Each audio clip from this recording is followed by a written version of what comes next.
Estos mismos católicos acudían en París a una iglesia que todavía existe, la Trinité, y después de misas iban a un mercadillo cercano donde se vendían bolsos de piel a bajo precio, pero de piel de jóvenes africanas.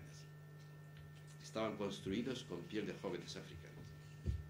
Y todo eso era normal. Habíamos hecho un discurso que normalizaba la figura de la esclavitud. Claro, para entender esto, para entender la persistencia de la negación de la libertad en Occidente, es decir, la persistencia del mantenimiento de la figura del esclavo, habría que ubicar este discurso sobre la esclavitud en el contexto del discurso occidental sobre las víctimas.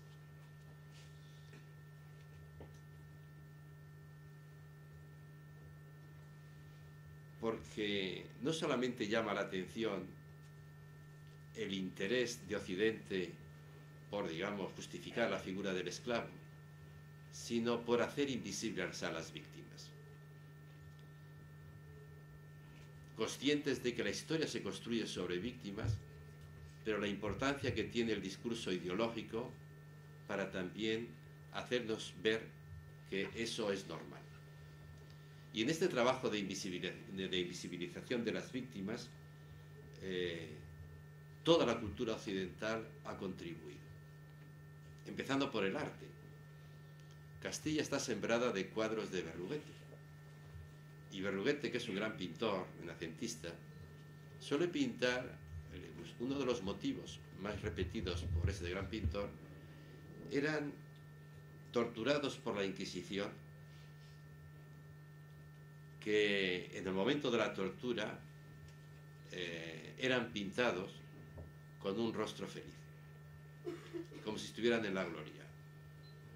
Uno de los principios del gran inquisidor de Torquemada era que había que matar los cuerpos para salvar las almas, y Berruguete quería trasladar eso a la pintura. Por eso los seres torturados no transmiten ningún sufrimiento, sino una enorme felicidad. Hace unos días yo estaba en Granada, y cerca de la universidad está la Cartuja de Granada, una cartuja de cartujos, que hoy es un museo. Y no la conocía, fui a visitarlo. Y son famosas las pinturas en el comedor, en el refectorio, de un cartujo, que se llamaba Juan Sánchez Cotán y que figura en los libros de historia del arte. Los cuadros del refectorio, bueno, más que un refectorio, aquello parecía una carnicería, porque el monje que no aparecía con la cabeza rota por un hacha, aparecía traspasado por una lanza, o por una flecha, o por un puñal, o sus miembros descuartizados, en fin, una carnicería. Pero había algo que llamaba la atención en todos aquellos cuadros, era la enorme felicidad de todos aquellos monjes. No había ninguna transmisión del sufrimiento, había una frivolización del sufrimiento. Cuando hablamos de invisibilización de las víctimas, es decir, de privar de significación a las víctimas, estamos hablando de esto, de frivolizar el sufrimiento. Y eso no solamente lo ha hecho el arte, lo ha hecho sobre todo la filosofía. La filosofía sabe como nadie cómo se ha construido la historia. Y uno de los grandes filósofos, Hegel, él cuando describe la historia de la humanidad, cuando va describiendo cómo la humanidad ha ido conformándose, ha ido realizándose, pues se sobresalta, le sorprende el hecho de que todos los pueblos recurren sistemáticamente a la violencia para afirmarse. Y él se pregunta por qué el hombre se empeña en hacer de la historia un matadero. Y queda sorprendido. Pero rápidamente se tranquiliza y nos tranquiliza diciendo, tranquilo, no pasa nada, esto tiene una explicación. Porque uno, si ve el conjunto de la historia de la humanidad, advierte que la humanidad ha progresado. lo que anima la historia de la humanidad es el progreso. Y bueno, y el progreso tiene algunos inconvenientes. Entonces, todos esos sacrificios en el ara de la historia, todas esas guerras, muertes, violencias, torturas, pues han sido el precio del progreso. Y así nos tranquiliza. Y así lo explicamos. Y así nos lo han explicado. Por eso digo que la historia, la filosofía de la historia, la filosofía ha sido la gran invisibilizadora del sufrimiento, de las víctimas. Es la que ha privado de significación a las víctimas al hacernos ver que son el precio del progreso, el precio de la historia. Hay pues una historia de negación de la libertad y sobre ella se ha construido la historia como liberación. Esa ha sido, dice Vargas Llosa, el reciente premio Nobel, una batalla incesante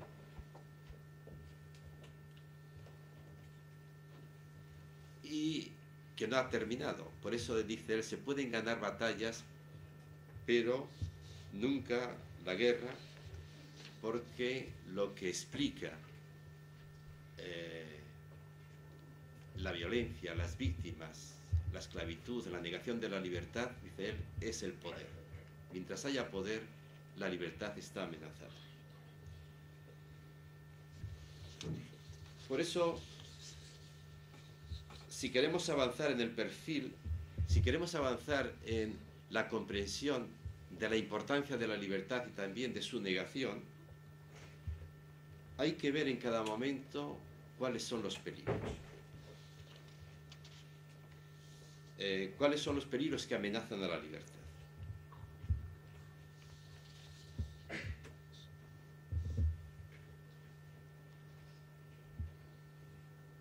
Y nos equivocamos cuando pensamos que el peligro actual es el totalitarismo. Si el peligro actual fuera el totalitarismo, desde luego tendríamos que reverenciar todos al liberalismo, que ha sido el que se ha opuesto a los totalitarismos. Pero el peligro actual es mucho más refinado que el totalitarismo o que los totalitarismos. Para entender las amenazas de la libertad actual, habría que recurrir a la figura del trapero. Y esta imagen del trapero, no la invento yo, la tomo del que seguramente ha sido el pensador más genial del siglo XX, un pensador que murió huyendo de la Gestapo, que murió en Portbou, quería huir de Francia, la Francia ocupada por los nazis, quería atravesar Francia, España, estamos hablando de 1940, plena guerra mundial, para embarcarse en Lisboa hacia Estados Unidos, y al llegar a España fue detenido por la Guardia Civil y obligado al día siguiente a volver a Francia y por tanto a ser entregado a la Gestapo. Ante esa eventualidad, este pensador se suicidó y murió en Portbou. Estoy hablando de un personaje que se llama Walter Benjamin. Y este que digo, como digo, que seguramente es el pensador más genial del siglo XX, él decía que si queríamos entender al siglo XX, había que hablar del trapero. Los más viejos del lugar aquí me entenderán lo que quiero decir.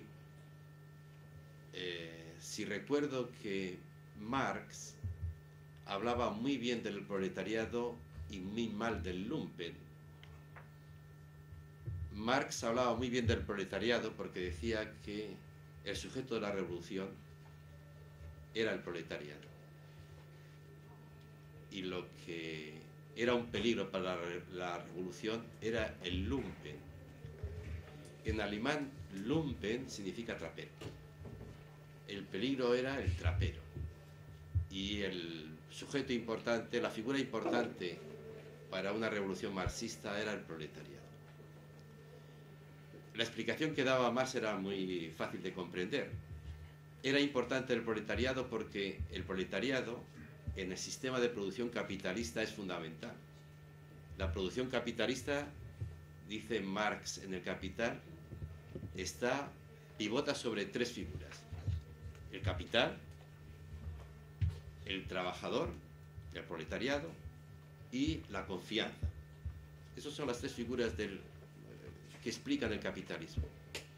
Y toda la revolución que proponía Marx no era más que tratar de que la política reconociera el importante lugar que tenía el proletariado en la producción. Si el proletariado era fundamental en la fábrica, pues la política y la cultura debería reconocer igualmente la importancia que tenía el proletariado. Esa era la estrategia de Marx. Y por eso despreciaba el lumpen, porque eran unos parásitos, no producían nada.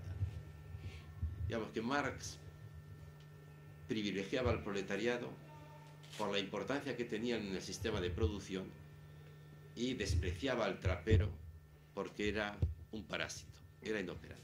Pues bien, este Walter Benjamin decía, eso vale para explicar el capitalismo del siglo XX, del siglo XIX, pero si queremos entender el capitalismo del siglo XX y diríamos XXI, lo importante no es el proletariado, sino el lumpen.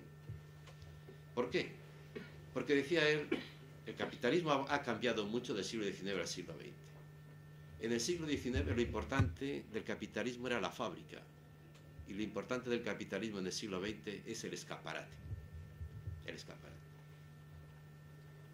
En el capitalismo del siglo XIX, en el capitalismo del siglo XIX era importante la fábrica porque ahí se producía la plusvalía. La plusvalía la generaba el trabajador. Pero lo que es nuevo del capitalismo es que nos ha convertido a todos en consumistas. Es el consumismo. Y ha conseguido que sean las mercancías las que nos sueñen. Y por eso es tan importante el escaparate. Todos queremos ser como las figuras que se nos presentan en el escaparate. Y el escaparate nos presenta las mercancías no por lo que valen en sí mismas, sino por lo que representan socialmente. Un coche hoy no es importante por las prestaciones que tiene, sino por lo que representa socialmente. Lo que nos quiere decir con esta figura del escaparate y de la fábrica es que vivimos un capitalismo caracterizado por el consumismo y que en el consumismo todo, los bienes materiales y los bienes espirituales, son de usar y tirar. Solo interesan en el instante en que son consumidos y a partir de ese momento son convertidos en basura. Entonces el trapero es el que se ha enterado de todo esto, porque él observa toda la vida social nuestra desde el final del proceso, cuando todos esos bienes que en un momento son brillantes, importantes y sugerentes, acaban en la cloaca.